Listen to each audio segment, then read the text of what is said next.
The topic is the U.S. colored troops and the Battle of Nashville, and we're talking to Leo Kwame Lillard. And of course, Professor Lillard has been giving us quite a bit of information in reference to his background. But let us continue this and have you to give us some information about the participation of African Americans in the war that we will eventually dealing with the battle. I'd be glad to, Dr. Haney. I think as a child growing up in Nashville, I lived in South Nashville, and we had to walk to Cameron Junior High School, which is another part of South Nashville. And we walked right past this huge old haunted-looking hill every day for 3 years. Had no idea that it was called Fort Negley. All we knew was a place that our parents said, "Don't you go up there, boy. It's haunted. It's an Indian fort." Unbeknownst to all of us, and probably my parents too, that fort was, and still is, the largest stone fort ever built in the Civil War. Now, there's a long way from junior high school to now. And it took many years, even back in Nashville, before we realized the significance of that Fort Negley, because it was a fort that reminded the Nashville gentry of defeat in the Civil War. But that fort was a sense of pride for black folks because we built it. We built it with our own hands. In fact, they forced black men who were bricklayers and stonemasons to build that fort.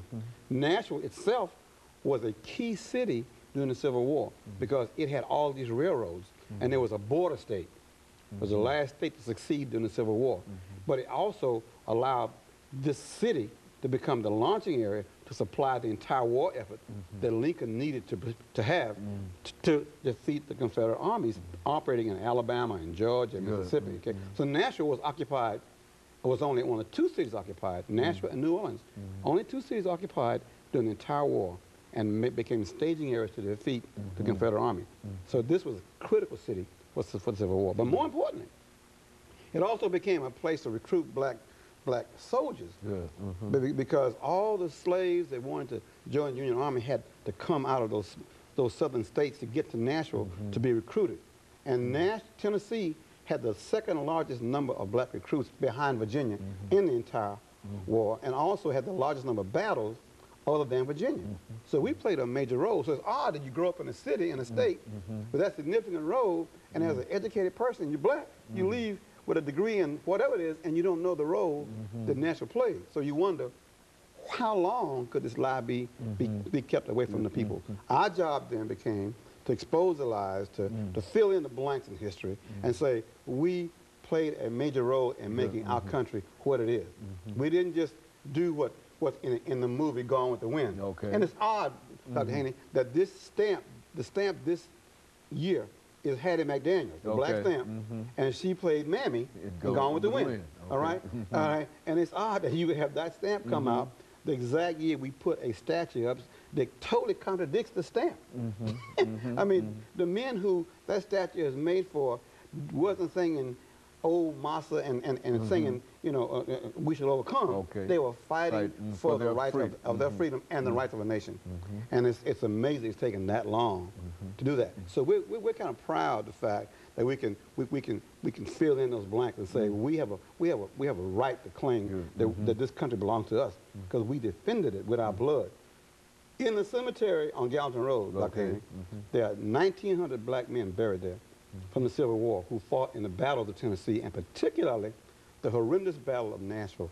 Well, could you repeat that number there? Because I mean that's about 1,940 black men that are buried there already in the buried in a section called United States Colored Troops.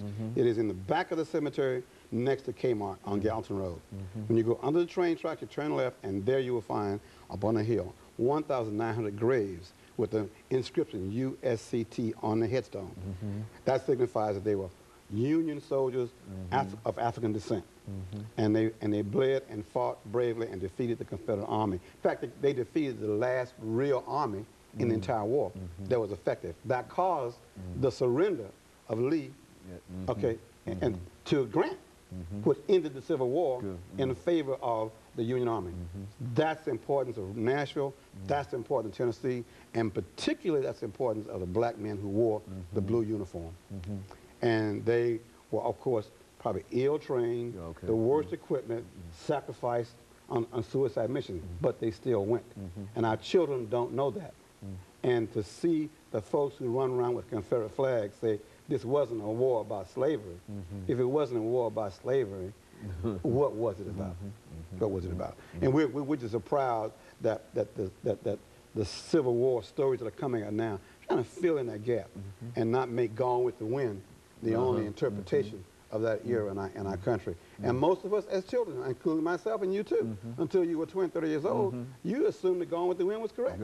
Come out of Hollywood, right? It was a wonderful movie. It was a classic, all right? And it had a black actress in it, which was an extraordinary accomplishment at the time itself. That's right. Who would ask questions? You know, why wouldn't you be proud of her? At least she got paid, you know? At least she was in the movie. But there were huge pieces of gaps, information. Until the movie Glory, I think most Americans didn't even know that black men fought. You know, you mentioned sponsors and individuals who have played a significant role. We've got about 2 minutes. Why don't you say something about those individuals who played a crucial role in helping you to resurrect this whole idea and build this great statue that you put in the Well, I think without the Tennessee Historical Commission, the historical commission that is a publicly funded operation, tax supported, Mr. Norman Hill, who was the first black elected chairman of the Tennessee Historical Commission, gave us the final money we needed to pay the foundry to cast the statue. But there are lots of people on this board here. You can see Mr. Barry Stokes from One Point Solutions. He gave $5,000. Okay, there are Mr. Stephen Turner, charitable foundation, $5,000. Al Berry, the former black chairman of the NES, very important person. Bell South, Dr. T.B. Boyd, $2,500. So these people here, Dana Foundation, Vernon Winfrey, Mr. Winfrey gave $1,000. We called him up and said, Vernon, we need you to help us put this statue up there. He said, no problem, here's $1,000. So people, then we have lots of small donations. Some people gave as much as $2. Students at TSU gave $1. But it took all those students and all the people to put that $48,000 little nest egg together to get the statue. And so the statue cost $48,000. That was the total price for That's right. But that's just the beginning. We still have promises to our major benefactors and major donors. We've got to honor those commitments by giving them some piece of artwork to say thanks for what you did. We committed to that. We have to maintain the statue. Very and good. most importantly, we got to advertise it. Very good. And of course, what we'll do when we come back during this final segment, we'll talk about the Battle of Nashville and give you an opportunity to say some additional words in reference to some of the support that you need. Okay. And of course, we'll be back with our audience following this short commercial break.